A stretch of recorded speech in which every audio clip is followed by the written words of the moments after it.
Daeth cyfla cynta'r gêm yn y munud agoriadol i'r tîm cartra wrth i Emily Thomas fanteisio'r bas lac gan y cefnwr chwith Jessica Osborn.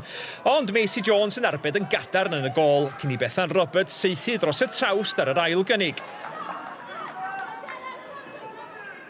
Gyda chwarter awr ar y cloc, daeth cyfla cynta Cyncoed o gic gornel ergyd Claire Daly'n cael ei chlirio oddi ar y llinell ac yna'r capten Holly Broad yn methu a churo Fiona Ashman yn y gol.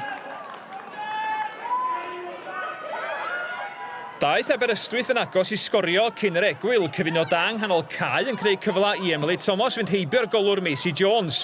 Ond roedd lwc ar ochr Cyncoed wrth i gic Claire Daly wyrodd i ar Rebecca Mathias dros y trawst. Dipyn o ddehangfa i'r ymwelwyr. Cafodd Cyncoed gyfle i gipio'r fuddigoliaeth yn yr ail hannar. Millie Jones yn dangos cyflymder syfrdanol i dorri'n rhydd o'n ddiffynwyr Aberystwyth, ond yr ergyd heibio'r nod o drwch blewyn. Maen nhw'n gweithio'n galed, mae'r lefel ffitrwydd wedi dod lan, a ni'n heiddi lot fwy mas o ambell i gêm i ddweud y gwir.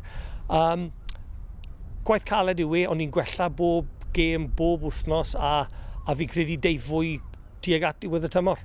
I think a good performance in terms of our effort, intensity, sort of defensive aggression, which off the back of the last two results was definitely something we wanted to put right. I feel we did that today. I think the first 30 minutes was very competitive and very much a battle and a fight.